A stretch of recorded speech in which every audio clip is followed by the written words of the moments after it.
We live in a vast sea of energy. Everything, every atom, every subatomic particle is in constant motion, spinning eternally. Even in the cold, dark, absolute vacuum of empty space, there exists what new physics is calling the quantum vacuum flux.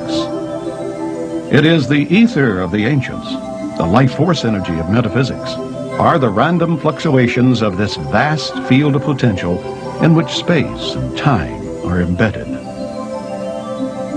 Now, theoretically and mathematically proven, the question no longer is, does this zero-point energy exist? But rather, can we tap this inexhaustible resource of free and unlimited energy and manifest new technologies which are both inexpensive and environmentally safe?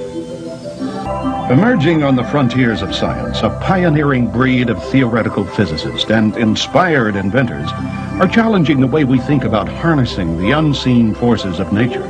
Despite ridicule, lack of funding, and outright suppression, they are confronting an outmoded classical worldview and ushering in a monumental scientific revolution. All the way through this investigation, it was clear to me that if you understood the structure of the vacuum, the structure of the foundation of creation, you could reproduce it in a technology. As I looked at the Ark of the Covenant in the Bible, the Ark that they call the Ark of God, they give dimensions of that box. It's like a box-like object that's got gold on the outside, wood in the middle, and gold on the inside.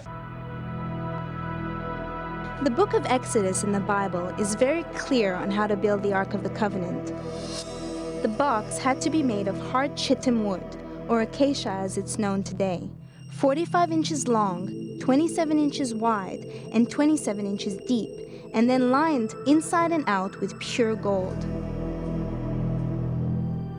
A solid gold mercy seat, or lid, was to be placed on top of the ark, upon which perched two gold winged cherubs facing each other with their wings spread. Two wooden carrying poles were then passed through gold rings on either side of the box to allow it to be carried safely.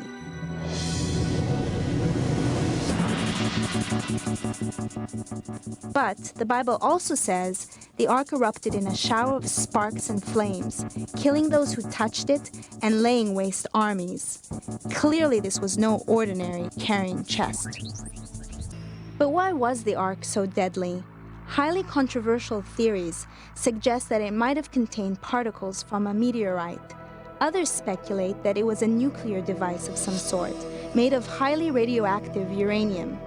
John Hutchison's belief is no less controversial, but much more practical. John Hutchison is a maverick scientist, specializing in electromagnetic currents, and has been fascinated by the ark for as long as he can remember. In the 1980s, he pioneered a project to investigate the effects of intense electromagnetic electricity on different materials. The results were surprising, with reports of metal discs levitating off laboratory tables, wooden planks fusing together with metal rods, solid metal balls liquefying, and heavy apparatus lifting off the floor. The experiments became known as the Hutchison effect. Although controversy still surrounds his work in this field, there are many scientists who have validated Hutchison's pioneering research. He believes that it might have been a high-voltage capacitor, part of some lost, ancient technology. According to his theory, when it was carried across the hot desert, the two gold cherubs on top of the box collected huge amounts of static and electromagnetic electricity, causing the entire outside of the ark to be negatively charged. With the hard acacia wood acting as an insulator between them, the inside of the box, also gold-lined, would have become positively charged and would have been able to build up and store a lethal voltage, zapping anyone who touched it. If this theory is true, then 3,000 years ago, this would have indeed seemed like God in a box. Well, that's a capacitor. A capacitor is an object that holds energy. When you charge it, just like a battery, it holds energy, except that a battery can only discharge the energy very slowly. A capacitor can discharge the energy in an instant. So when I looked at it, I thought, well, that's a neat capacitor. It would be quite large in capacitance. It would be a very high level, a lot of capacitance. It would have really high voltage, and it would be quite heavy. It would be a heavy object, extremely heavy. In fact, it would be way too heavy to lift up with two flimsy poles. It would weigh over 3 tons because of all the gold on it. And then I noticed that those boxes were the exact appropriate boxes to fit inside the sarcophagus inside the Grand Pyramid of Giza. Meaning that the box size is a perfect fit so that you can lower the ark inside the sarcophagus inside the Grand Pyramid and then push the poles in without having to touch the capacitor, which would zap the crap out of you. Strange World of John. The ancient Egyptians were using voltaics and different metals and also possibly electrostatics. And I think they even had crude light bulbs from what I'm told.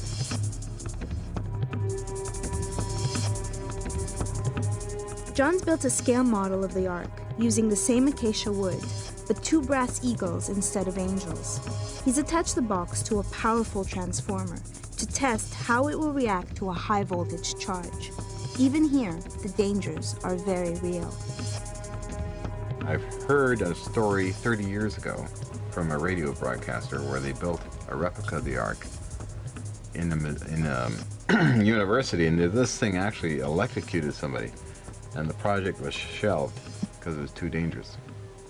The cherubim, with their wings outstretched over the mercy seat, act as spark gaps, really, because they're so close together, which means that they could carry a spark right across them and cause a glow effect to come down onto the highly polished gold mercy seat, and you'd see all this magical light in that, like a mirror.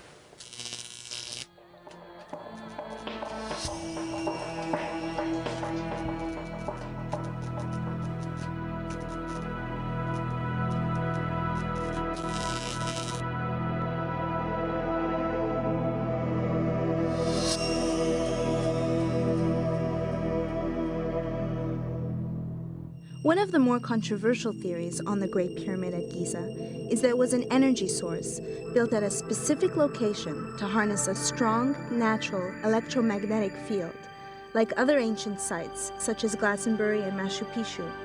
According to these theories, the king's chamber inside the Great Pyramid functioned like a huge capacitor and stored this charge, causing those inside to have out-of-body experiences. Could this really be true? I had to find out for myself. What I find the most intriguing about the king's chamber is this basin here. It's made out of quartz and granite, and it's the same cubic capacity as the Ark of the Covenant. 45 inches long, 27 inches wide, and 27 inches deep. What was it used for? Could it have been that the Ark of the Covenant was placed in here, and that's how the pyramid came to life? So it was a perfect fit. And I started to think, what would you want to carry in a capacitor like that? There must have been some extremely powerful energy source, energy device inside that capacitor. But in any case, Moses is taking 40 years to do a route that should have taken a year. Why? Because he's following the ark. It's very clear in the Judaic tradition and in the rabbinic tradition that the ark is moving on its own. Whenever the ark lifts and starts going, they would lift camp and follow it. And whenever the ark would stop, they would stop and put a camp up. Sometimes they would stay there for 3-4 years before the ark would start going again. So this ark seemed to have anti-gravitic capability. It seemed to be able to hover. There's instances where they describe the ark lifting the high priest that carried it. So I'm thinking about all this, and then eventually, you know, Moses dies, and Joshua has taken the lead, and Joshua arrives at the Jordan, and this is where I found this really interesting thing. Joshua arrives at the Jordan, and the Jordan is running at flood level. There's no way they can cross with the tribes of Israel, and they're trying to get to Jericho on the other side. Now, this is describing the high priest taking the ark and going into the water of the Jordan with the ark. And as soon as they put their feet in the Jordan with the ark, the waters are cut off. Okay? And then it says, you know, and then there's a whole bunch of other things. This is Joshua 4:22 for people that want to refer it. And the priests came up out of the river, carrying the ark of the covenant of the Lord. No sooner they had set their feet on dry ground than the water of the Jordan returned to their place and ran at flood stage as before. So they went into the Jordan, sat there with the ark, while all of the tribes of Israel went across, and the water was stopped.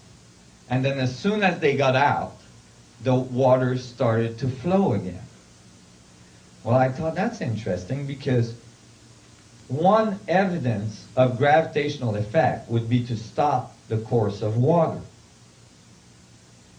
But what blew my mind is what comes next, at the end of that chapter. For the Lord your God, they're talking about the ark, dried up the Jordan before you until you had crossed over. The Lord your God did to the Jordan just what had been done to the Red Sea when he dried up before us, when he dried it up before us until we had crossed over. Wow. That has been omitted. Because this says that they used the Ark of the Covenant of the Lord to open the Red Sea with Moses. But in the section where they talk about opening the Red Sea, they just say Moses lift up his staff and open his arm, and the Red Sea opened. They forgot to mention that the ark was involved with this staff. And so here they do, though.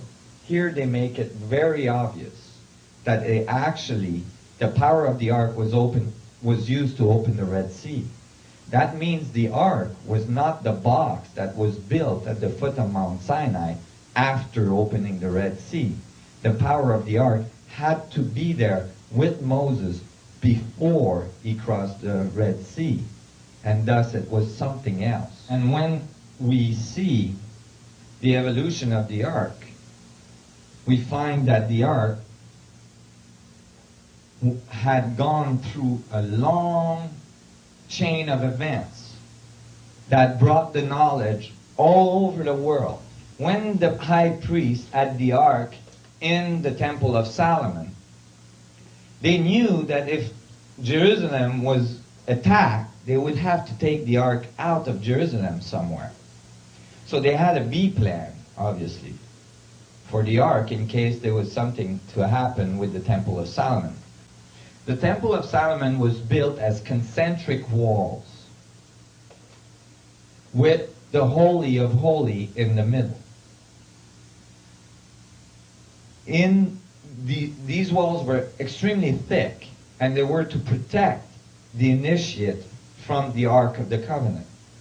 The initiate had to go through all sorts of initiation to eventually go from one wall to the other to get to the Holy of Holies. It was the largest temple ever built on earth.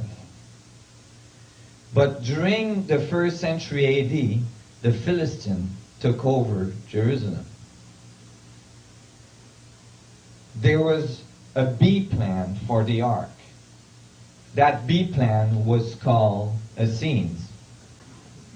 So when they took the ark out of the Temple of Solomon, they brought it to the Essene, which was a community of high priests that was constantly being made ready in case the ark would show up. In the Essene scrolls that were found, you know that there was over 5,000 scrolls, or at least 3,000, scrolls that were found. There's only 100 that have been released to the public. One of these that was released to the public is a very, very eccentric scroll. It's not written on papyrus. It's written on copper. The copper that it's written on is the purest copper ever found on earth. What does the copper scroll? Now, obviously, the copper scroll were written on copper to make sure they would survive the ages. And what did the copper scrolls talk about? It talked about the coming of the ark at the Essene community. Much later, it seems like there was a Jewish contingency in France that believed that they were the direct descendant of Emmanuel, the Cathars. They were looking for the Ark of the Covenant.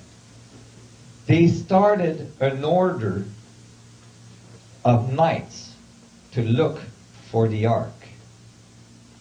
That order was called the Knights Templar. Well, after years of research and so on, they came to conclude that the ark had to be in Jerusalem somewhere, under the Temple Mount in Jerusalem. They were there and they occupied Jerusalem for many years. For 7 of those years, the Knights Templar themselves settled right beside the Temple Mount in Jerusalem and dug and dug and dug tunnels that are still there today. They're not accessible. You can't go there. They're blocked and they're heavily guarded. In any case, the Knights Templar dug for 7 years and found zilch. Well, they found a lot of documents, and that's in history books, but they didn't find the ark. It just happens that while they were there digging, the king of Ethiopia was in exile. There was a revolution in Ethiopia and was brought in exile to Jerusalem. And when he heard the Knights Templars were looking for the ark, he went to them and said, "I have the ark. It's in Ethiopia." And there, in Ethiopia, you find ancient traditions that talk about blonde hair, blue-eyed people, Europeans, coming during those years, liberating the country, and building all sorts of things. Now, when you find these things they built, you know they didn't build this with conventional means. Because when you find the things they built in Ethiopia, you find that those are churches. One of them is a church that's a big Knights Templar cross type of structure that is not built, actually it's cut into the stone, like laser cut into the stone, and then it's cut inside it and then emptied out. This huge chapel, right? Basically cut, like sculpted right out of the stone. Only one person has been able to interview the guardian of the ark today. One priest in Ethiopia is chosen to guard the ark, and he has to be pure of heart. And when he's chosen to guard the ark, he never leaves the chapel where the ark is. From that moment on, he stays there for the rest of his life. That high priest gave one interview, and he gave it to Graham Hancock, and it's in the book, The Sign and the Seal. As a correspondent based in Nairobi in Kenya during the early 80s, I frequently visited Ethiopia. It was on my beat. It was a place I went to very, very, very regularly. And during visits as a reporter to Ethiopia, I came across the extraordinary, seemingly extraordinary claim that the Ethiopians make to have possession of the lost Ark of the Covenant. The Ark itself, as in Indiana Jones' Raiders of the Lost Ark. Now, people who don't know, this is mentioned in the Bible. It's supposedly a sarcophagus or something. Well, a wooden box. It's very clearly specified in the Book of Exodus. It's a box which consists of gold and wood. So there's an outer box of gold. Inside it, a box of wood. Inside that, another box of gold. I'll just mention in passing that gold is a superb radiation shield. Right. And the whole aura that surrounds this box in the Old Testament is of a dangerous and deadly object. If you touch it, you can be fried by it. Or if something. you touch it, you die. Yeah. There are many accounts of people being struck dead by bolts of fire shooting out from the ark. Now, what the Bible tells us was in the ark was the 2 tablets of stone, upon which the 10 Commandments were written by the finger of God Himself. Okay. And so they were seen as the energy source of the ark, which were divine, supernatural, which sent out these bolts of fire and allowed the ark to lift up into the air. There are many accounts in and out of the Bible of the ark being used in battle, of the Israelites carrying it into battle, of it lifting its bearers off the ground, charging towards the enemies of Israel. There's an account where the Philistines briefly steal the Ark of the Covenant from the Israelites.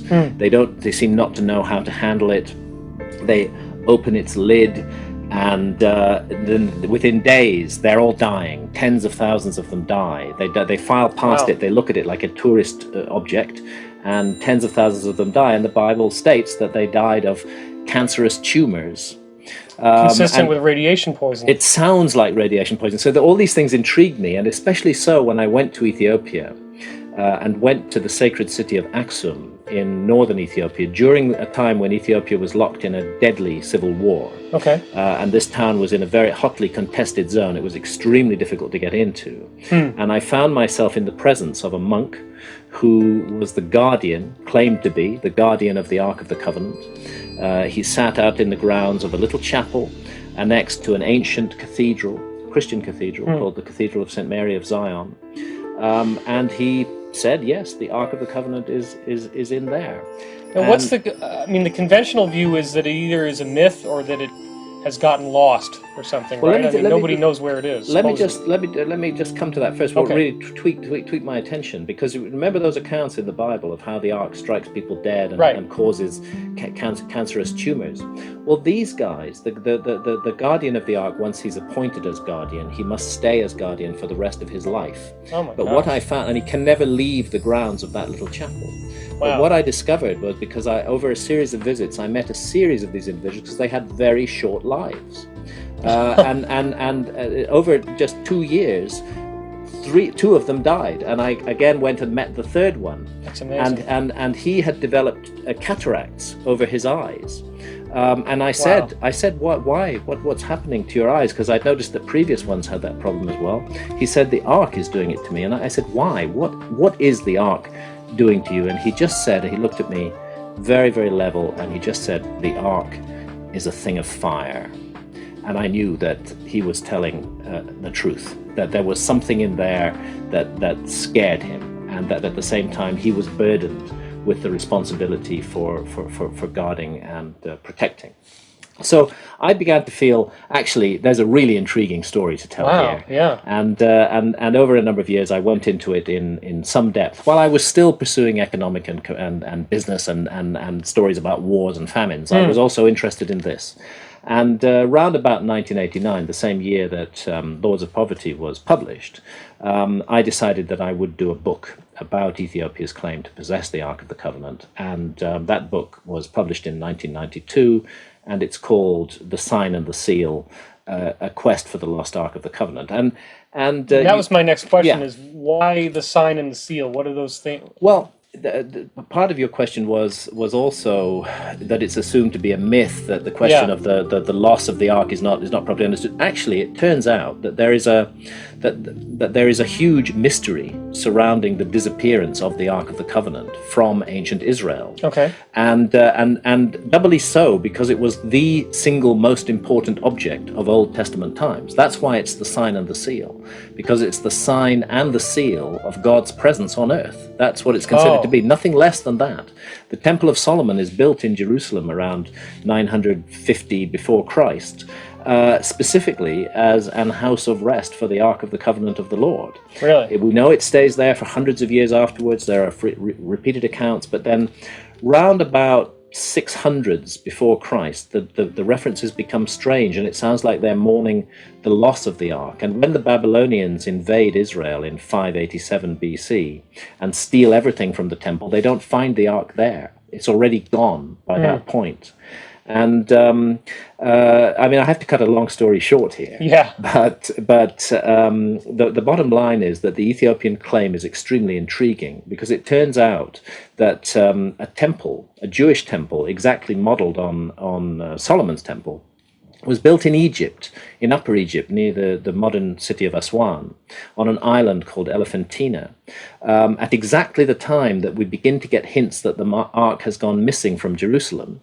And my suggestion is that the Ark was taken out of Jerusalem because at that time there sat on the throne of Israel a king who was regarded as a heretic, and who had installed a pagan idol called an Asherah in the Holy of Holies of the temple. The loyal priests could never have allowed the Ark to stay in the presence of a pagan idol. I think they took it out, they took it to Egypt, they built a temple for it, they placed it there.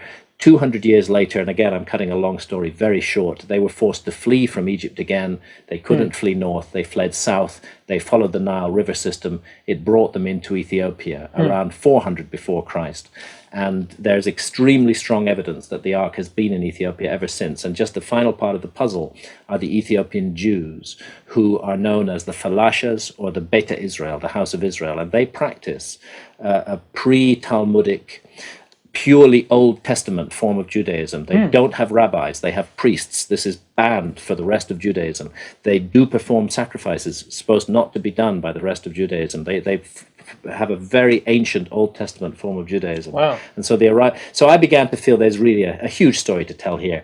And that was the sign and the seal, and it led me then into a whole range of other historical mysteries. Just one When thing. you say Solomon's Temple, what jumps out at me is in Freemasonry, they're always talking about the rebuilding of Solomon's Temple as an analogy for the building of the light body. Yeah.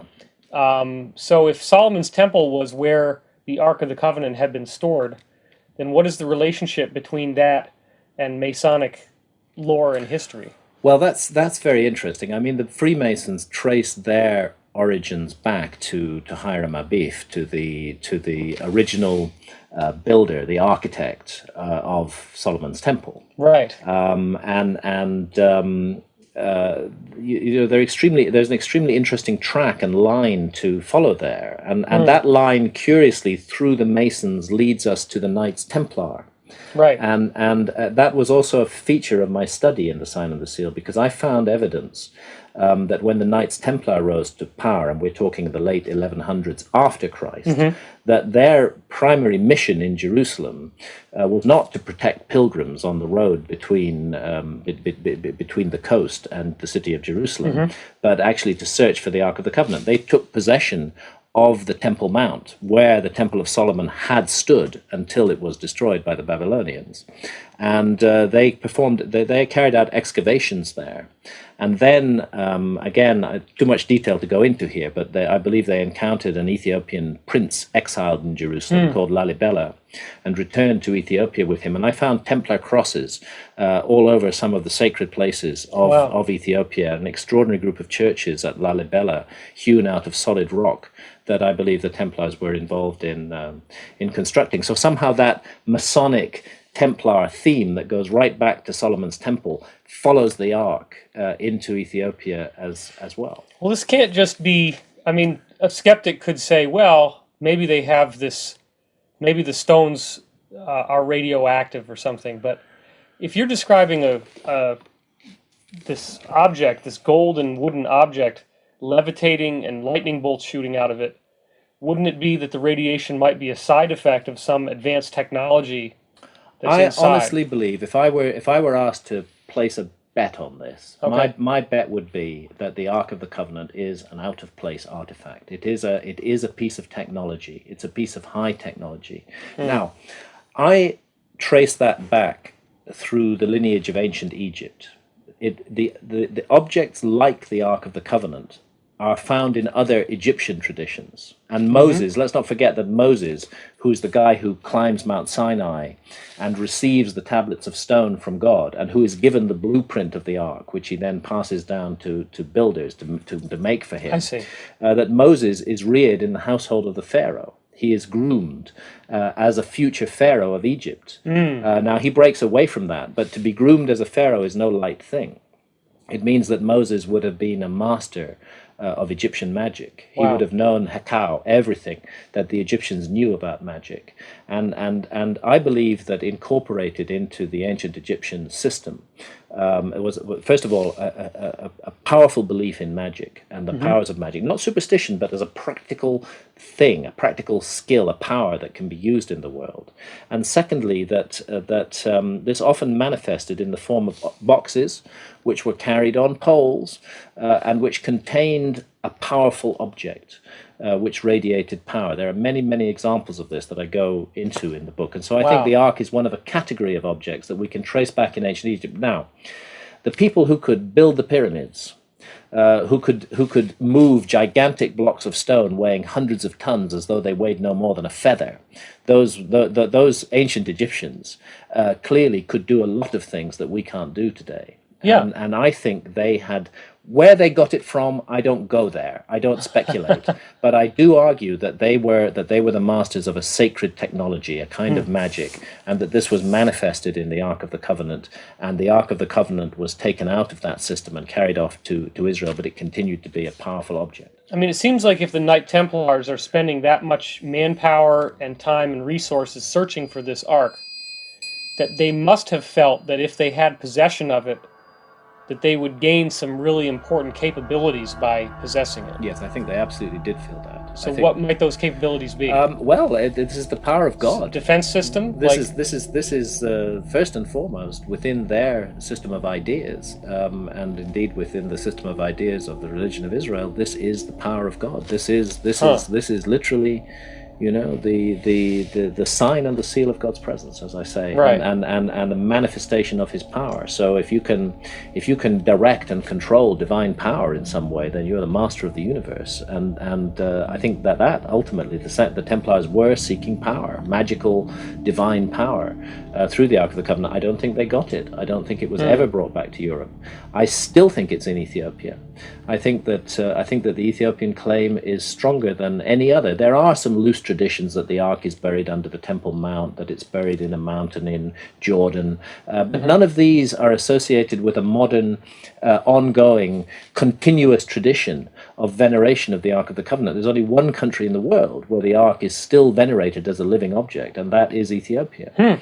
And they've become masters of concealment. There are tunnels and systems underneath Axum where the Ark can be carried away from any threat. The whole city is an armed camp, thousands of men with guns, and not to be taken lightly, because these are the men, the Tigrayans, who overthrew the dictatorship of Mengistu Haile Mariam. They're a powerful force, and the Ark is everything to them, and they protect it with their lives. But there are stories of escape routes, of tunnels, of places that the Ark can be taken out, and one very intriguing story from 1896, when the Italians invade Ethiopia.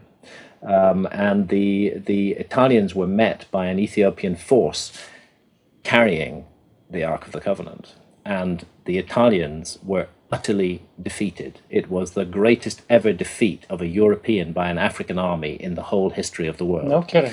And the Ethiopians also attribute that to the power of the Ark. So I think it's a very serious claim that they have. So it has like a remote influencing ability, like it made them unable to fight somehow? No, it strikes people dead. Oh, really? Okay, so if the people that run it can direct their minds to... Yes, there's a sacred lineage involved in running it, and you know, so these are the mysteries that I went into and explored. But now, Raiders of the Lost Ark.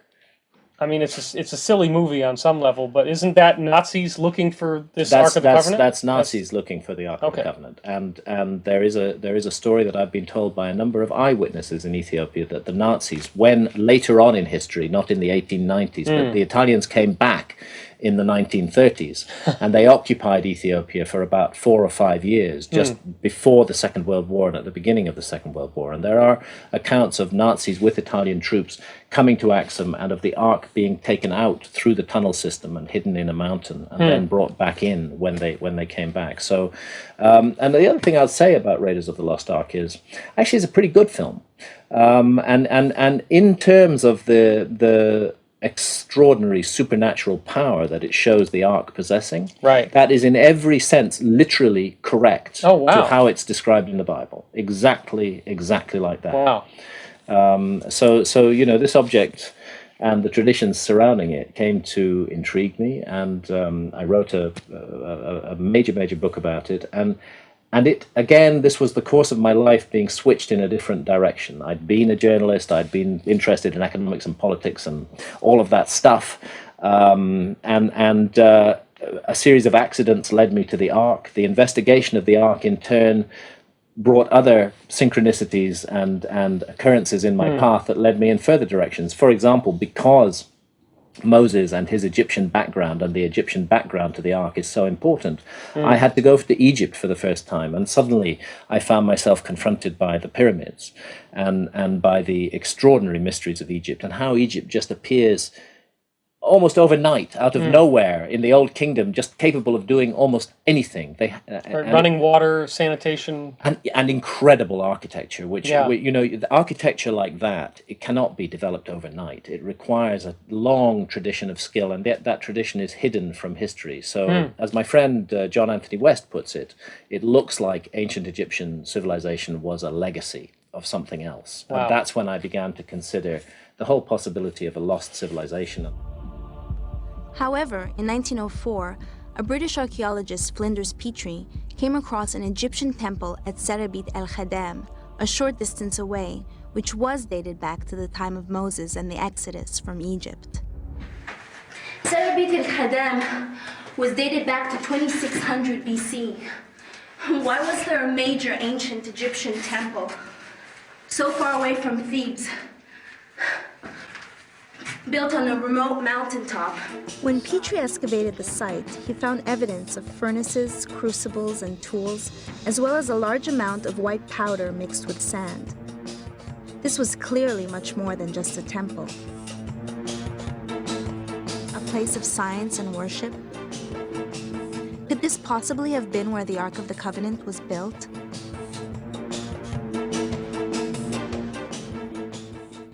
There's an Egyptian working in the Valley of the Kings who may have the answer. Ibrahim Mohammed Ali Rabe is the head of one of the oldest families in Gurna. And there is few family. His great-grandfather helped excavate in the Valley of the Kings, and his detailed knowledge of the area has been passed down through generations. We live in the tombs of the noble here. The Gurna people, when they come, they used to live inside the tombs, and they start to build their houses outside the tombs. And we know there is, especially in the tombs of the noble, they have so much secret about power. Working in the tombs of the nobles, which have been largely abandoned by modern archaeologists, Ibrahim has spent years analyzing the mummies and researching the burial rituals of the high priests. Controversially, he believes the arc may have been used to produce a very fine powdered gold known as mufst, or life, which he's found in many of the mummies of the nobles. He thinks the powder was produced by exposing the naturally mined gold to great heat inside or on the ark. And although there's no proof that this was the case, the scientific theory is possible. Here used to be a stone door, has been locked and sealed and painted, so nobody knows. This is used to be a secret place for the powder jar.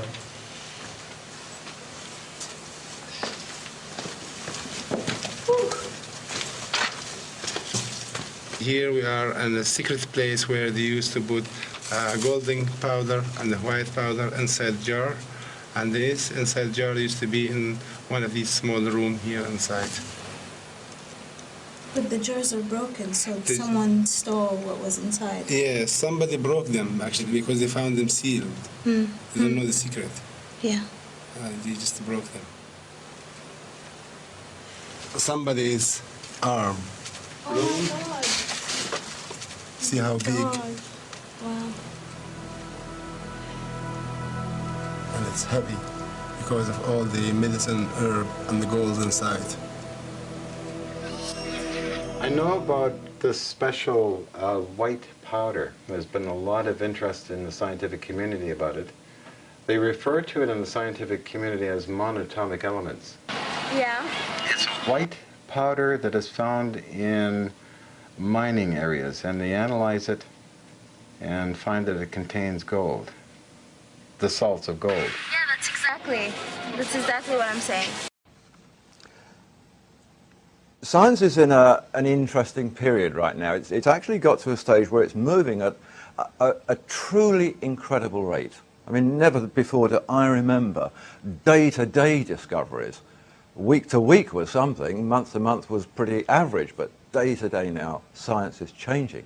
Scientists say there's nothing that we're working on that seems to follow the rules and the laws that we were dealing with yesterday. New things are coming. So even the most notable researchers and scientists and writers in the mainstream frontliner are now sounding more like science fiction writers used to. And their work and their discoveries is in fact seeming a little preposterous to that breed of people whose vision is constrained perhaps by what they perceive to be the limits of plausible achievement. The people who feel that it was all learned, done and dusted with passing that last exam. Now it looks as simple as that. It looks just like a little white powder that on the face of it could be anything. That particular powder, not so long ago, was a sliver cut from a 24-carat Canadian maple leaf gold coin. So that gold powder is nothing but the atoms of gold.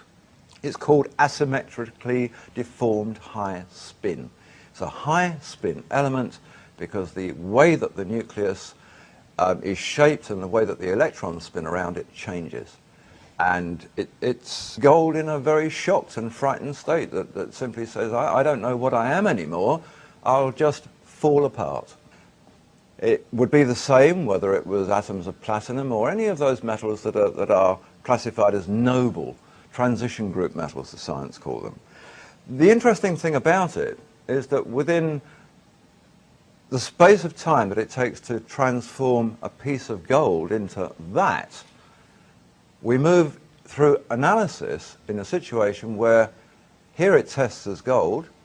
Here, it doesn't matter what analysis you use. You can use spectroscopy, neutron activation, chemical analysis, whatever you like. It won't tell you it's gold. It is not gold anymore. It's a very strange and unique form of silica now. And this has caused a lot of interest in the scientific world. They've actually established now that those things which are the prize valuable metals are actually constructed of atoms that aren't metal. The only thing that is metallic are the bonds, the little gluons that hold the atoms together and form the solid. And once they've gone, the metal goes, the color changes, the color just disappears. this material has become enormously important. It's become important in terms of the medical industry, it's become important in terms of the power generative industry, it's become important in terms of fuel, and therefore it moves from the operating table of the local hospital into the spacecraft somewhere up there. This is a material of great magic. In today's world, the Institute for Advanced Studies in Austin in Texas has described these materials as exotic matter. It can think of no better way to explain them. They're exotic. They conform to no rules, and that they're not like anything else they've ever known. They are not on the periodic table of elements. Science has never known about them until the last few years. When Lost Secrets of the Sacred Ark was first published, and that was 10 months ago, there were scientists claiming then that there was no such thing as monatomic gold. Well, that was their view then. These are some of the things that we get in today's scientific press. There is masses of this information, all about monatomic gold, about nanowires made from monatomic elements, and about their uses in various forms of technology, how important they are, how they can communicate with each other, how they resonate with DNA, how they will contain and attract energy. It can't reconfigure itself as metal. What it actually is little strings of atoms, like the top picture there. They're called clusters or microclusters. Scientists are calling these wires now. They're really like DNA strands. They group together in little clusters, like the bottom part of the picture, and form these little clusters. So what we're seeing in the powder that we were just looking at, every grain of that powder is one of these clusters at the bottom. Little groupings of single atoms just hooked together, but not by anything metallic. The reason that these scientists hadn't heard about it a few months ago was that they weren't the scientists that were working on it. Scientists now are incredibly busy, busier than they've ever been before. They are so wrapped up in what they're doing and their new daily discoveries that the physicist in this room here wouldn't have a clue what the chemist is doing in his room down the corridor. Neither of them would know what the botanist is doing in the office across the road. So when these things come to them from other areas, they're surprised. It's new to them.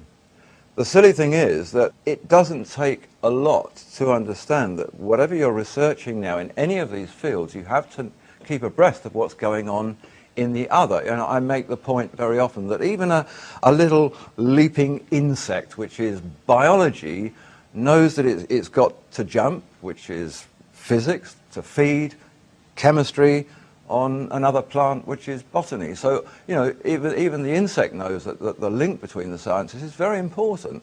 The amazing thing about these monatomic elements is that they're not actually a new discovery. We seem to have caught up with them again, but we seem to know about them a long, long time ago. We can go back to some very ancient texts. We can go back to Egypt. We can go back to Mesopotamia. We can go back even to the Bible itself and find lots and lots of ancient references to magical powders which actually seem to do all of the things that scientists are now telling us that these are capable of. It called these powders, which were associated gold in Mesopotamia, they were called shamana. In Egypt, they were called mufkut. So they had all these strange names. The Alexandrians called it the paradise stone. It's not a stone, it's a powder, but they called it the paradise stone. And in all cases, whether it was shamana, mufkut, paradise stone, or whatever, they all said this is a mysterious powder of projection. A powder of projection. And the various cultures were unanimous on that particular description. They said it has powers of levitation, powers of transmutation, of teleportation. It seemed to be a vehicle by which they would communicate with gods. It was something to do with the afterlife of the Egyptian pharaohs. And they also said it was a key to active longevity. Because of this, people were able to live a long time, particularly those whose life it was part of, the high priests, the kings, the pharaohs. The Egyptian pyramid texts, they talk about the material. It's called mufkut. The pyramid texts come from the 5th dynasty tomb at Saqqara of King Unas. Here is described something called the field of mufkuts, and this is interesting because this moves into modern science again, the field of mufkuts. This material was meant to have a field around it or about it, or that it was associated with, that was very magical and very powerful, and was the field in which the pharaohs would communicate with the gods. It was the field that determined their final gateway to the afterlife. The stories of this field turn up earlier than the 5th dynasty. They turn up in the 4th dynasty. They turn up in the 3rd and the 2nd. And it's very interesting that we've never discovered the bodies of any of those old kingdom pharaohs. We've discovered what we think might be their tombs, but we've never discovered their bodies or their mummies. Those that we've got are from a much later time. Somehow or other, they seem to have vanished into thin air. And the texts tell us they were sent into the field of mufkuts. Intriguing. This is a portion of an old Egyptian temple. There's an interesting story behind this temple. The anniversary of its discovery, the 100th anniversary, is next year. It was discovered in 1904, but it was not discovered in Egypt. Back in 1904, the Egyptologist Flinders Petrie, British archaeologist, went on an expedition into the land of Sinai to map the country for the Egypt Exploration Fund. And that was the land apparently where Moses had taken the Israelites and they'd crossed this land of Sinai to get from Egypt into the Promised Land. And en route there, they'd stopped at this amazing mountain. And this was the mountain where Moses saw the burning bush. It was where he received the 10 Commandments and the Book of the Law. It was where he seemingly spoke with God and where they built the Ark of the Covenant. And this whole story is full of accounts of fires and all sorts of amazing magical things going on. Anyway, they decided to climb this mountain. They climbed it. 2,500 feet above ground level, they found a great plateau with this temple. An Egyptian temple in the middle of nowhere. 270 feet of it on this plateau. Another equal amount of it back inside a cave that was carved into the mountain. This thing was very important. At the time, they didn't know what they were looking for. They didn't know what they'd found, but they found a secreted hoard of pure, unadulterated white powder, which they said they winnowed and they sieved and they tested. There was nothing there, no residue of anything, just this amazing powder, which he said would disappear into your fingerprints. It was so fine. It seemed to have been an operative workshop, he said, more of a place of work than worship. The whole thing was dedicated, it seems, to mufkut and the production of mufkut. Every pharaoh from the 4th dynasty to the 19th dynasty was portrayed there. Every pharaoh had stated things that were written on tablets in this mountain. So these wall reliefs depict, going through the pharaohs of numerous dynasties, strange presentations. This is an example of one. This is drawn up by the Egypt Exploration Fund, this particular one from a relief. This is Pharaoh Amenhotep III. This is an 18th dynasty pharaoh. And the caption, these are all captioned in hieroglyphs. It says, Shebek Hotep brings the noble and precious stone to his majesty. He is the guardian who brings the bread because he is the great one over the house of gold. So we have this, and we have this fellow here called Shebek Hotep, a treasurer fellow who's holding in the middle of the picture this cone-shaped object. So the association is there, and there are numerous of these. And once that had been discovered in this Sinai temple, the moment Egyptologists went back into Egypt and began to look, they kept finding these. Mufkut, cones, bread, light. It was about bread. It was about something the kings ingested. They were eating this material that was formed into little cakes, but it was a powder. The Old Testament book of Exodus gives us a really good example of this in operation. It took the longest time before anybody even thought to ask a question about this little bit of the story in Exodus. Many of you will know the story. Moses had been up the mountain. He'd come down with the Ten Commandments, and then he broke the tablets because he got terribly angry to see that his brother Aaron had collected all the gold earrings from the Israelites and melted them down and made a golden calf as an idol of worship. And he said, well, that may be the way we used to do things. We don't do that anymore. We have this new culture here that we're part of, and I've just spoken to the Lord of this culture, and we don't worship graven images anymore. And he got very angry. And then it says this, that he took the golden calf, he burnt it with fire, he transposed it with powder, mixed that with water, and fed it to the Israelites. Interesting little story. He took the gold, burnt it with fire, and transposed it into powder. That doesn't work. You heat gold with fire or burn gold with fire, you get molten gold. You don't get powder. Nobody, it seems, thought to ask the question. They use this, it says, to make bread. They could mix it with frankincense, the Bible tells us, and mold little bread cakes, which the most ancient Bible text that we have, the Septuagint, the old Greek Bible, calls bread of the presence, presumably bread of the presence of God or of something important. Shemana means firestone. This is a relief from that temple, another relief showing a bread presentation again. It was always linked with bread. They were always little conical shapes. We know that from about 2,500 BC, the pharaohs in Egypt, or the kings before they became pharaohs in Greek times, were ingesting the bread cakes of this white powder substance. Only the metallurgical adepts knew the secret of its manufacture. Metallurgical adepts, yep, it's made from metal, that makes sense. The high priest of the temples had a very strange title.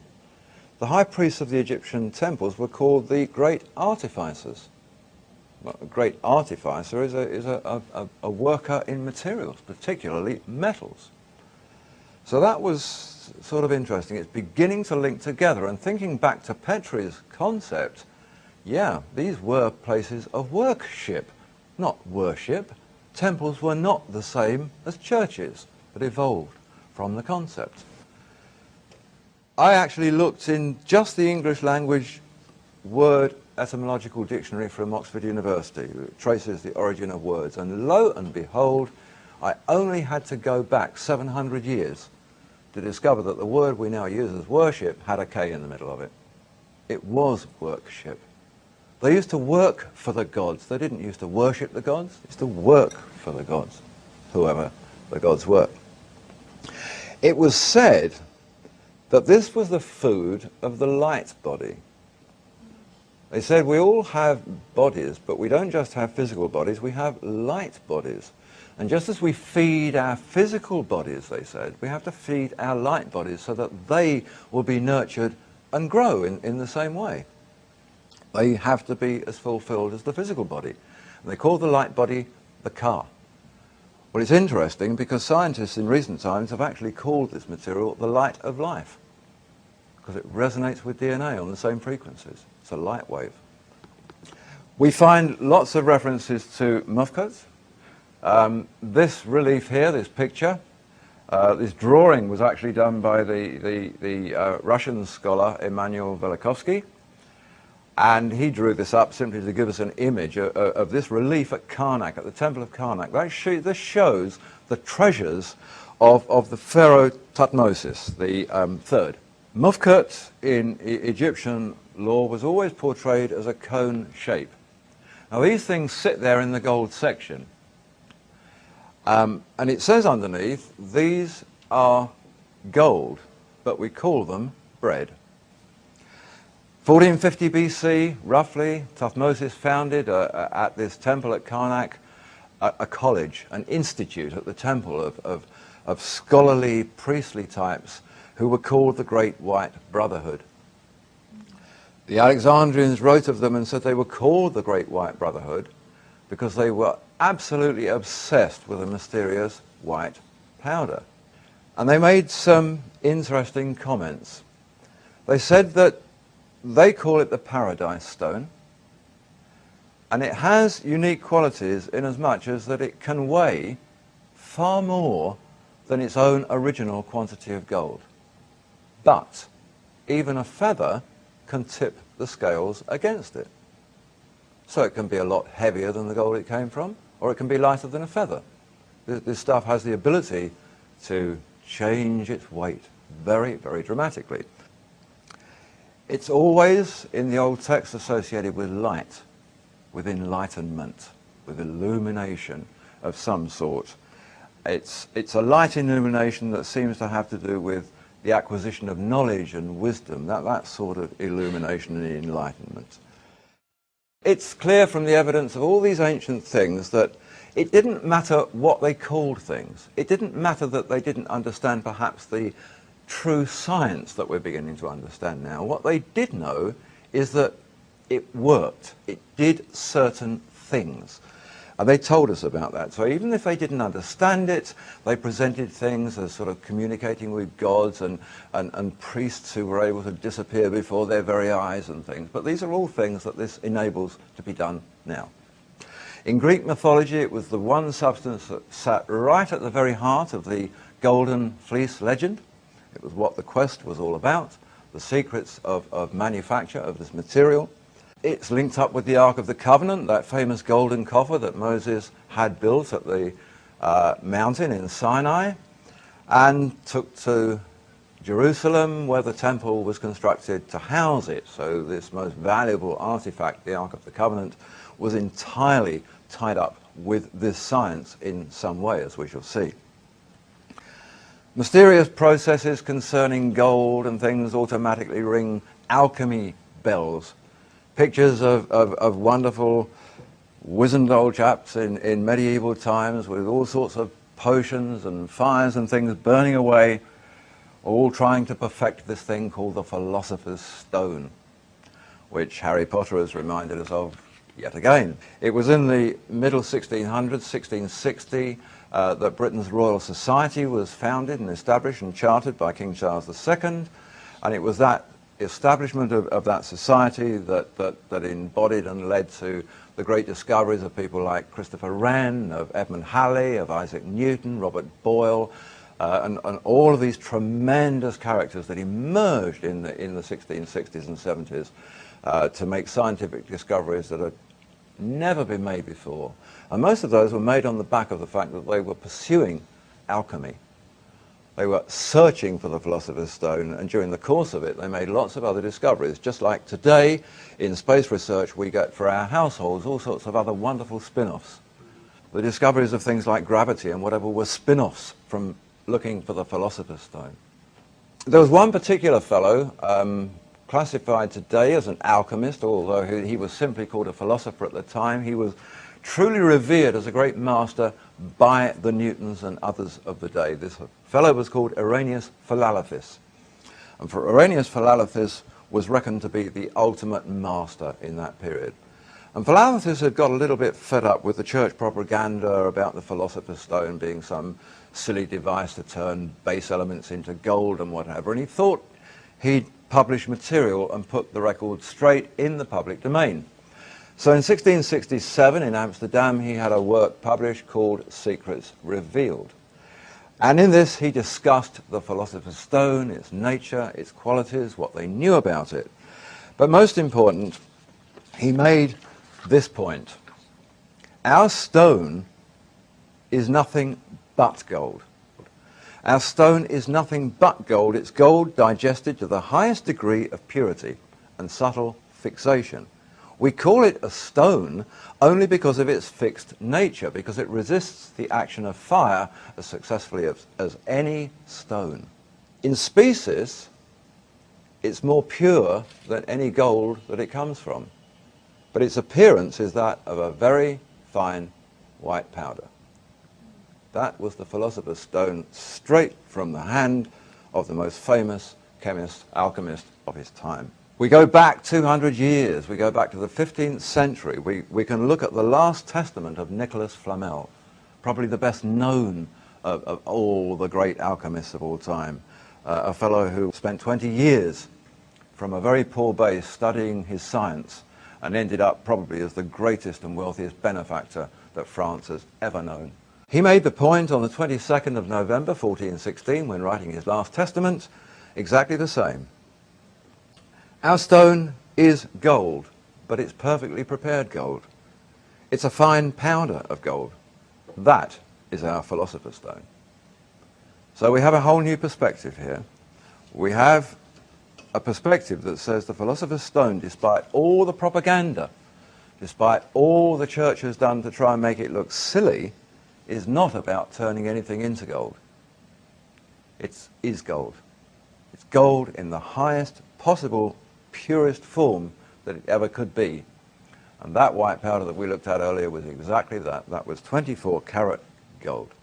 What's the gold that the philosopher's stone makes? The great enlightenment. Not the great enlightenment of money and wealth and riches and a lump of gold, the great enlightenment of wisdom and learning and intuition. That's the real Holy Grail. That's the true enlightenment. We can leap forward in time now and see how these old stories match up with what's been going on. And it begins right here in the United States. It begins in 1976, and it begins in Phoenix, Arizona. A very, very apt place, actually, because the word Phoenix was Old Phoenician and it means red gold. It all began with a farmer, a cotton farmer, a third-generation cotton farmer just outside Phoenix called David Hudson. This is a picture of David Hudson as he was about 5 years ago. He's your average American farmer. He wasn't a physicist, he wasn't a scientist, he was nothing. He certainly wasn't an alchemist. He was destined to become all of them. His father had been Commissioner of Agriculture for the state of Arizona.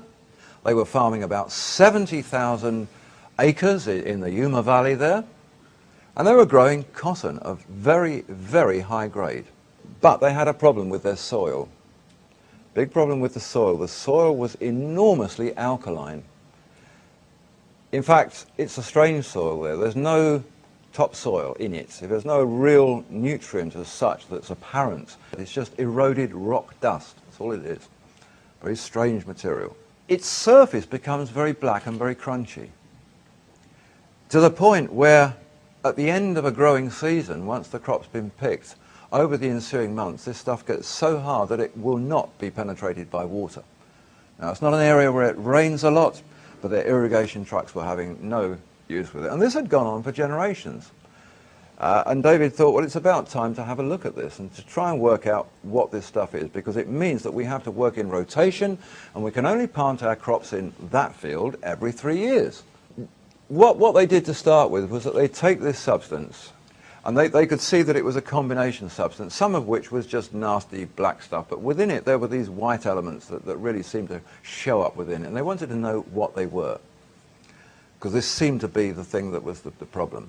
So they took it into the lab, they cleaned it all up, they actually got this stuff out of the black material into a precipitate, and what they then had to do was to dry that out so that they could test it. Well, the strangest thing was happening. They decided the best way to dry it was simply to take the filter papers and put them out in the sunshine, just to put them outside. The moment they did that, it exploded. Now, it hadn't been that the farmland had been exploding, but the moment they separated this material and put it in the sun, something about the heat or the light exploded it. And it was explained as if it was like a flash of 40 or 50,000 flashbulbs all going off at once. Not only that, it disappeared. They thought, well, that's really strange. You know, is this an implosion or an explosion? What's going on here? It's like a great blast of this light. So they took an unsharpened pencil and just stood it on end in the sample, in the filter paper. Just stood it there. Bang, white light, it's gone. The pencil's still there. Hasn't blown over. It's not been affected by this. There's no blast. So they said, okay, this needs cleverer testing than we've got. So up they go to Cornell University. Now at Cornell at that time, they said that they got this amazing new equipment, and this equipment could test anything that you'd got down to 3 to 5 parts per billion. So they put it on their machines, and they came back and they said, it's iron and silica and aluminum. They said, well, it can't be. None of those things disappear in a blaze of white light. No, I mean, none of them have these properties. There must be more to it than that. So they tested them again, and they discovered that actually the reading that they were getting was just a little impurity at the front level. It was reaching the boiling point of these particular substances. And once they got rid of them, and they were less than 1% of the whole, once they got rid of them and tested 99% plus of the sample, they said, we can tell you exactly what you've got. Pure nothing. You have nothing that our machine will read. It will not acknowledge that there's anything on there being tested. It's nothing. So they said, okay, we'll try arc emission spectroscopy. Very, very simple process. 2 electrodes. The bottom one has a cup in it. You place your sample in the bottom cup. You bring the other one down and you strike an arc. That arc heats up and ionizes what's in the sample, and one by one, as it reaches the boiling temperatures of each of the constituent elements, it will read them off and tell you what's there. So if, for example, you put a motor car engine in there, its first reading would tell you it was water, because it was reading the cooling system. When the water had all boiled away, it would then tell you it was metal. So that's the way it works. So anyway, they put the stuff in there, and the same thing happened. They said it was iron, silica, and aluminum, and that was it. Nothing was recognizing it. It was not listed. It was totally unknown to science, this strange white material that would disappear from vision. Well, then the Russians came along. The Soviet Academy of Sciences. We're now into the 1980s, well into the 1980s, and the Russians said, we've been telling you guys in the West for the longest time, you really haven't got much of a clue when it comes to analyzing materials. Your electrodes burn away before you can reach the boiling temperature of some of your materials. Carbon has a lower boiling temperature. These electrodes are made of carbon. They're burning away before whatever it is has heated up enough. So it's not reading it. Russians said you need to burn this in an arc for 300 seconds, not 15, which was common in the West. 300, 5 minutes. So they go back to base and they put the material in, and it begins. Within 15 seconds, iron, silica, aluminum. They all expected that, and then it's nothing. But the arc now is carrying on burning, whereas the Western style one stopped. And suddenly, at 70 seconds, it says it's palladium. After palladium reads platinum. After that, as the various boiling temperatures were reached, came ruthenium, rhodium, iridium, and at 220 seconds, osmium. Every one of the platinum group metals was in this substance. It was them. It just wasn't showing up at them as them in a metallic way. And in fact, when they worked out the content of these soil samples, it was discovered that per ounces of substance per ton of soil, they had 7,500 times more platinum in every ton of their soil than they were getting from every ton in the best platinum mine in South Africa. But it wasn't metal. You couldn't make jewelry with it.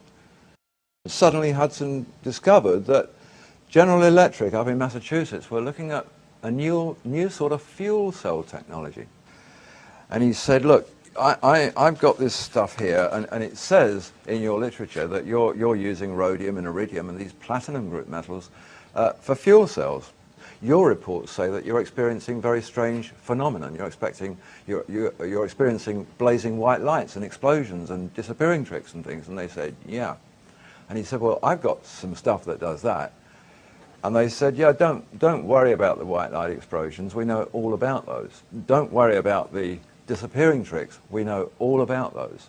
And he said, great, tell me all about them. And they said, no, I mean, we don't understand them. We just know about them. We know that it happens, and that's where we're leaving it. You know, it happens. We don't want to understand it. We want to make fuel cells. Well, David wanted to understand it. It was then decided that since this stuff was going to be proven as a kind of material that could be used in fuel cells, they said you ought to get down to the patent office and lodge a patent on this. You know, you need to lodge it because somebody else could discover it and stop you from working with it. So that's what he did. And there's a portion in the application where you have to do tests with weights and measures. Well, the funny thing about this material was that they'd noticed that its weight was fluctuating. So he said, well, like when? You know, at what stage do we weigh it? They said, well, you're just going to have to keep heating it and cooling it and heating it and cooling it and seeing what the mean weight is. So they got this machine, which is called a thermogravimetric analyzer, and they started doing this weighing. Well, it was actually quite remarkable. They managed to get readings during heating that took it to a weight of less than 0. They managed to get readings during cooling that took it to anything up to 700 times its original weight. Think of the Alexandrian Paradise Stone. These powders will outweigh the original quantity of gold. They can also be lighter than a feather. That was exactly what it was doing. But during the process, there was one particular moment in time where the weight fell very quickly and very dramatically at that moment, and it fell by 44% suddenly. But what they noticed was something really odd, because the less than 0 weight that they were getting didn't make a lot of sense. It was sitting there in a pan in the lab on effectively weighing equipment.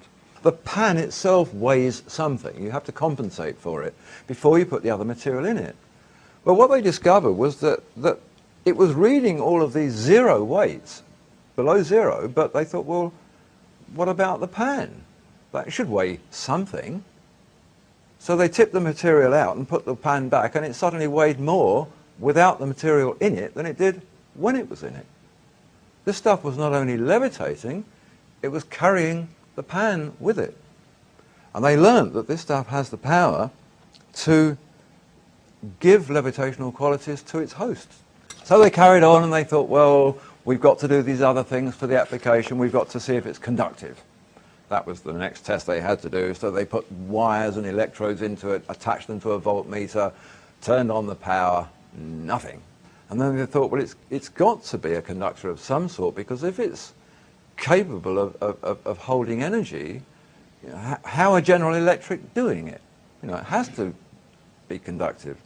Anyway, it turned out that it was a superconductor rather than a conductor. Superconductors are very, very strange animals. They don't need contacts to convey to each other. They convey to each other through resonant frequencies, through lights. The interesting thing is that if you transmit electricity from A to B with a wire, you always get some dispersion. You always lose some energy. With this, you lose nothing. 100% can go from there to there, no contact in between, 100% stays. It works so differently because it doesn't allow voltage potential to exist within itself. Neither does it allow any magnetic field to exist within itself. It's totally null. It doesn't react to North Pole, South Pole. It has its own quality, and its own quality defines all the laws. Here we have a standard magnet. We have North and South Pole. It's the magnet we all use. It will attract metals. And in fact, even if you put above it something that it won't attract, it'll fall down onto it because gravity will just take it there. That superconductor doesn't. Wants nothing to do with it. Won't be attracted by it, won't particularly be repelled by it, but it's just placed there above it and it'll just stay wherever it's put. We know that its anti-gravity properties can be translated to its host. We know that the scale of that doesn't seem to matter. It's macrocosm, microcosm, big, small, has nothing to do with these superconductors. So in as much as that tons of it were discovered at this Egyptian temple, dating back to the 4th dynasty, at the time they were building the pyramids, and we know that this stuff was very capable of transferring its weightlessness to the pan in the lab or whatever else one might associate it with, it would be equally as capable of helping them move the most enormous stones to build pyramids, which incidentally the stones themselves contain. You don't even have to get them from outside. Sandstones and limestones contain these elements in a natural form. And it's very interesting to think now that of all of the ways that they thought perhaps these stones were moved, none of them have ever worked in experiment or trial. This does. So they discovered that this stuff would levitate, they discovered it would disappear, they didn't quite know why or where it went to, and they knew that it was important for energy. They knew that if it was a superconductor, it could attract energy, it could store energy, and it could distribute energy. Yeah, fuel cell, that's what we're looking at here. The old stories of the powder and the Ark of the Covenant began to ring bells here about this potential that they had the ability with the use of this material to store and distribute enormous quantities of energy. So Hudson got very, very, very excited about all this, and he went along to the Institute for Advanced Studies in Austin, and he met with the director there, a fellow called Hal Puthoff, who many of you might know or know of. And Hal Puthoff is famous for his studies of zero-point gravity and vacuum energy, that sort of thing. What Puthoff had established, he'd been working on gravity calculations by the Russian physicist Andrei Sakharov from the 60s, and he'd been working out the mathematics for this, and he'd worked out that matter was capable of resonating in different dimensions that weren't ours.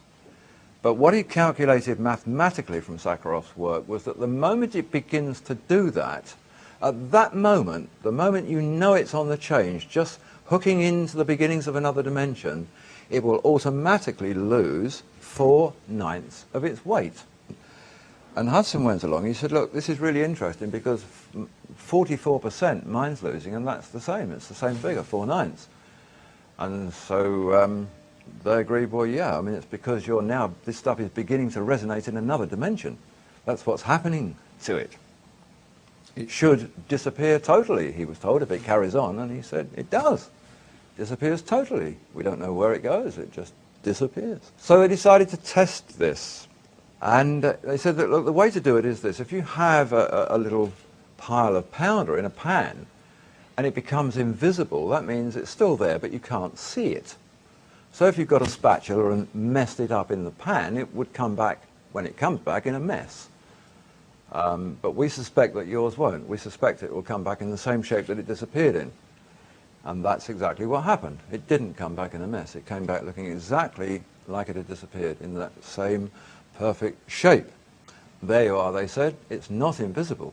It has simply moved out of our space-time, and it's now been brought back into it. What we've seen over the past 6 or 7 years now is an increasing awareness in the science press of the DNA links with these materials and how important they're becoming. They've talked about how they can be used to re-coordinate the uncontrolled division of body cells. This particular article here from Scientific American, the way it reads is this, that they place these elements at the end of the strands. The researchers examined the electrical properties of short lengths of double helix DNA in which there was a ruthenium atom at each end of one of the strands. Mead and Khayyam, the scientists, estimated from earlier studies that a short single strand of DNA ought to conduct up to 100 electrons a second. Imagine their astonishment when they measured the flow along the ruthenium-doped double helix to find that the current was up by a factor of more than 10,000 times. It was as if, they said, the double helix was behaving like a piece of molecular wire. Wow. It's our monatomic gold wires. They're able to turn the DNA into becoming a part of its structure, or vice versa. The two things can become one. By this means that they build up an integrated circuit of light within the body, and they have the ability to perform cell correction. In today's world, the Institute for Advanced Studies in Austin in Texas has described these materials as exotic matter. It can think of no better way to explain them. They're exotic. They conform to no rules, and that they're not like anything else they've ever known. They are not on the periodic table of elements.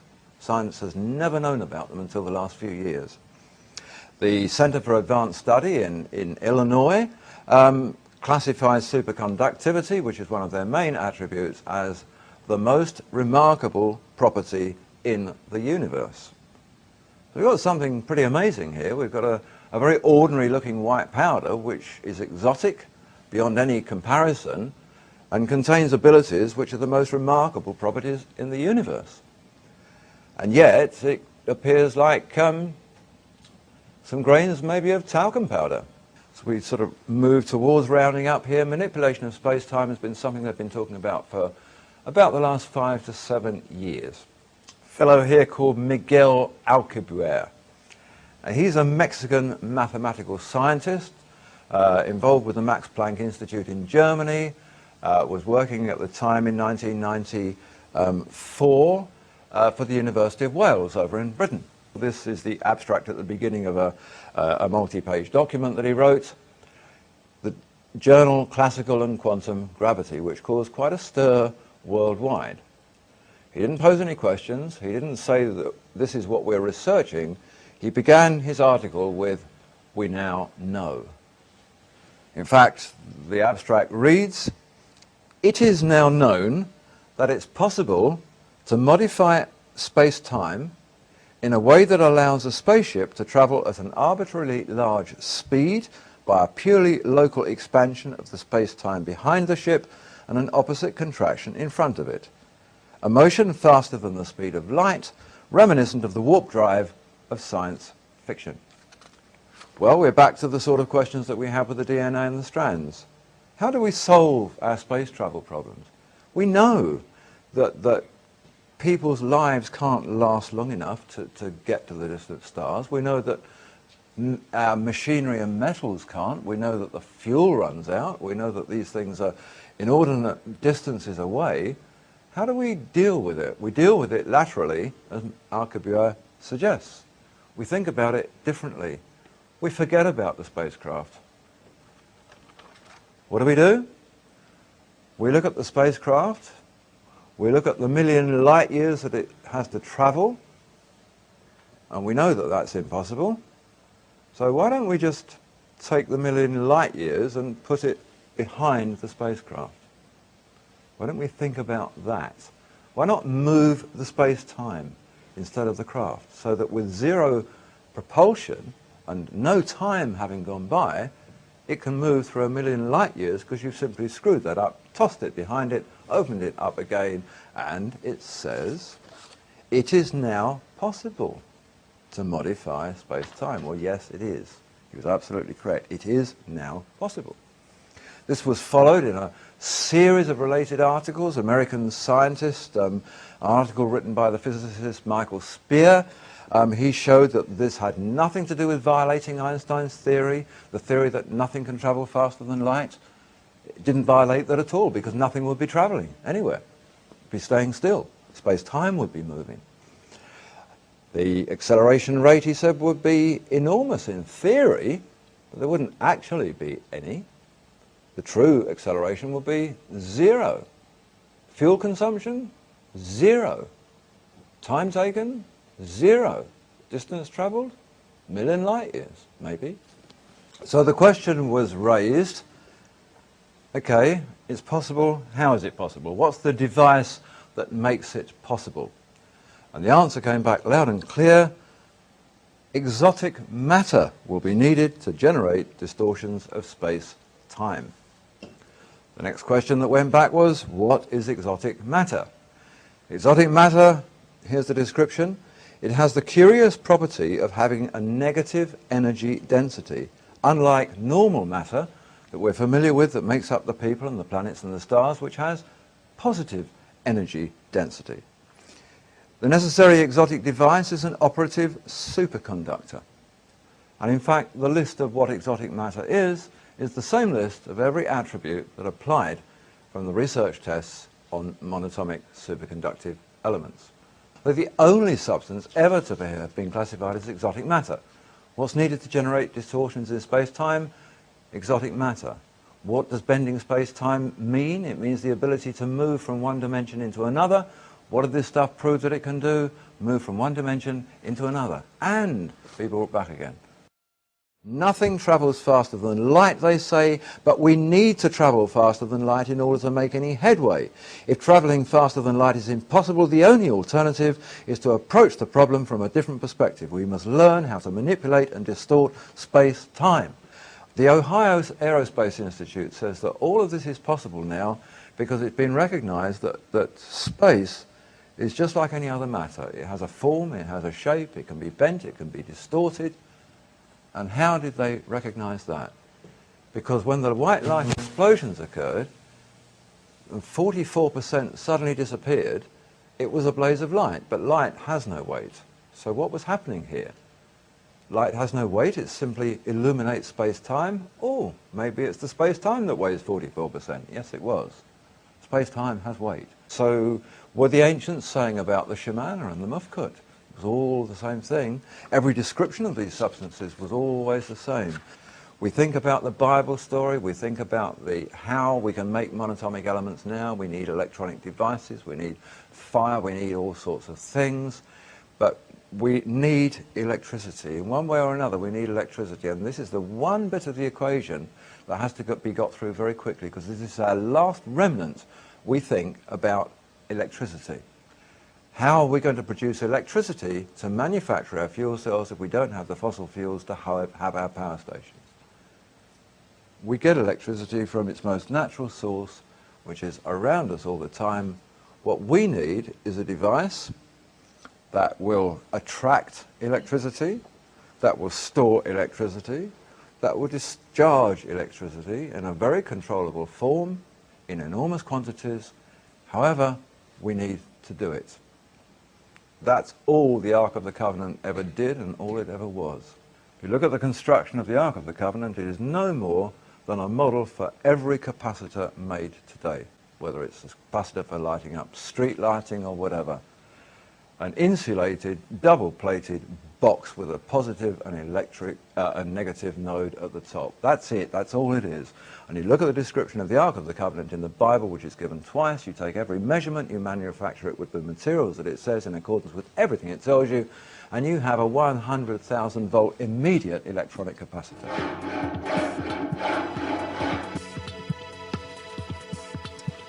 Although the Bible does say it was lined inside and out with pure gold, the team estimated it would cost more than $10 million, not to mention the weight.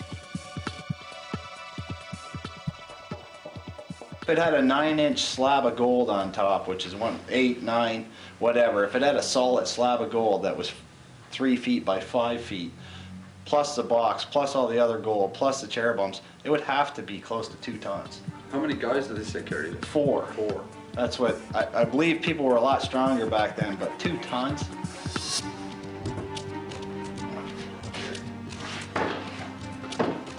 To turn this wooden box into a capacitor, they're putting 2 layers of copper plates inside the box, separated by a large sheet of insulation material. Each layer would be 1 plate of the capacitor. And when it's charged, one would develop a positive charge, one would develop a negative charge.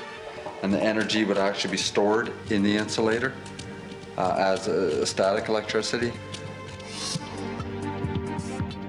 The 2 brass cherubs are attached to metal rods which lead down into the box. The team believes the Ark charged itself when it was carried through the desert for weeks on end. They think the heat and the friction would have built up a huge charge inside the box. To replicate this, John's attached the Ark to a powerful transformer, which will provide 50,000 volts of electricity. If his calculations are correct, the copper chamber inside the box will charge up and then spark between the wings of the 2 cherubim. I think they'll actually put on quite a light show. You don't want to touch it. Definitely do not want to go anywhere within feet of it, really, when it's arcing. This powers the primary energy here, here, from here. Cables again. Okay, he's connected. Why have I got this here? Anything can happen, I guess. So you're not concerned then? Well, that'd be fun. What the hell? Why not? You only live once, right? Let her rip.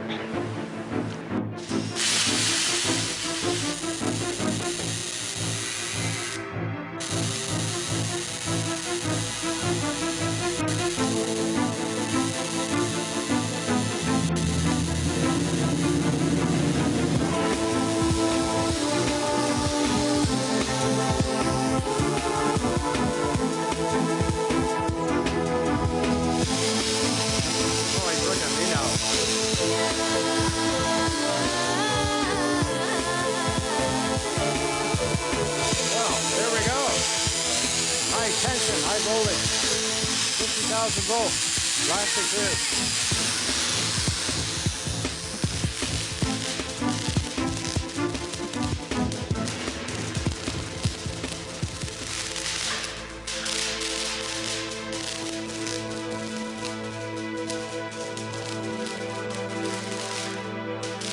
The experiment did seem to be a success.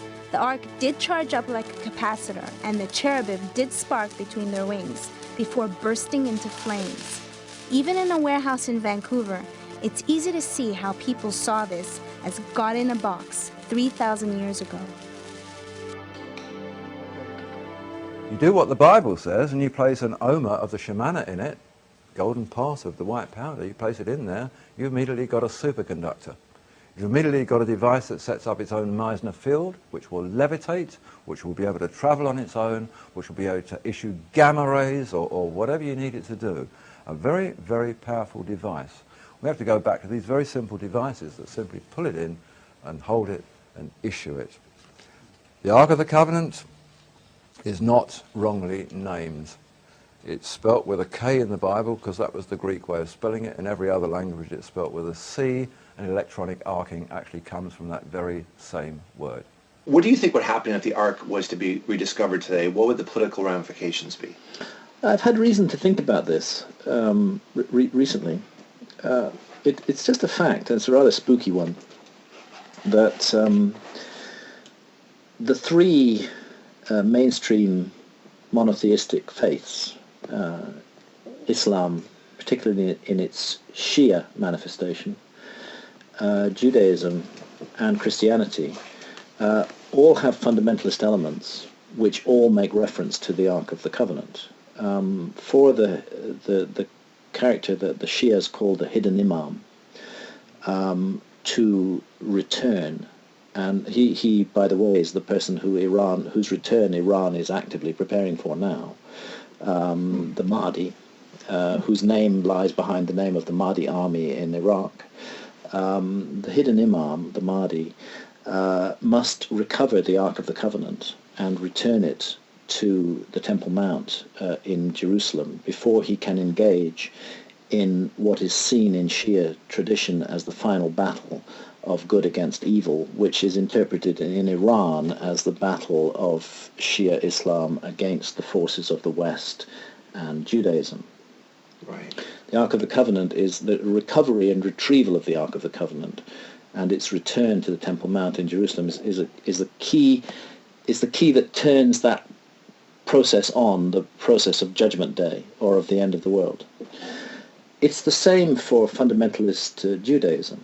There are groups such as, for example, the Temple Mount Faithful in Israel, who are intent on building the third temple on the Temple Mount, and who would like to sweep away the monuments of Islam, the Al-Aqsa Mosque and the Dome of the Rock, and make it a site of fundamentalist Zionism.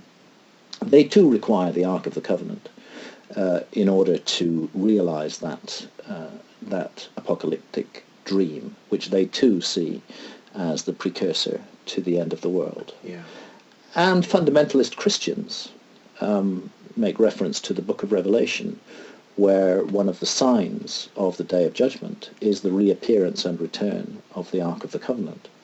So actually, in a weird kind of way, this ancient object that disappeared from the human story some 2,600 years ago, were it to be recovered today, could become a catalyst for some of the most extreme and ghastly apocalyptic visions that it's possible to imagine, and would undoubtedly be used as such by any one of those three groups that I've mentioned, whether I speak of fundamentalist Christians, fundamentalist Jews, or fundamentalist Muslims. For all of them, the access and control of that object would undoubtedly be used as a catalyst for a cataclysmic struggle. So I think it's a really good thing if the Ark just stays away from history for a while. It's interesting that the Ethiopians say that the Ark came to Ethiopia because God wanted it to be there. and that it's there to be hidden away, and it needs to be hidden away, and that they've been entrusted with keeping it hidden. And in an odd kind of way, that's the best thing they could do for the world, is to keep the Ark hidden and not return it into public discourse again. Just as it's impossible to understand ancient civilizations without getting into astronomy, I think it's impossible to understand ancient civilizations without getting into altered states of consciousness, which can be brought about by a variety of different means, of which the most widely used and the most reliably effective are the visionary plants.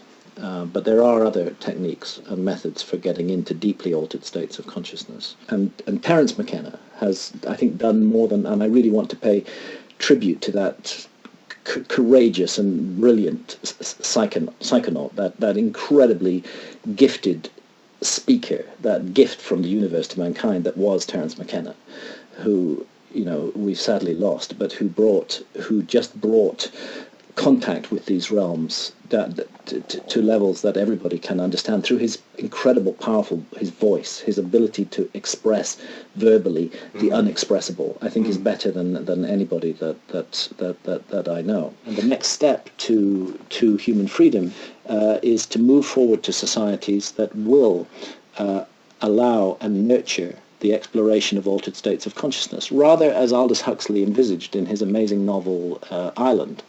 Where this is understood to be a vital rite of passage, and where experiences can be had that can profoundly and positively affect the entire rest of our lives. It would perhaps allow the next step of evolution in human behavior, just as I believe it did 40,000 years ago when our ancestors started experimenting with these plants and entered suddenly into the realm of symbolism and art and spiritual beliefs. We too have got locked into a rigid technological framework. We're very good at technology, we have lots of different technologies, but we are still on a rigid path. And that path is proving to be self-destructive, and we need to step out of it. And these ancient plants are there to help us to do that. And we shouldn't fear that as a society. We should embrace it and responsibly use it to move us forward to the next stage.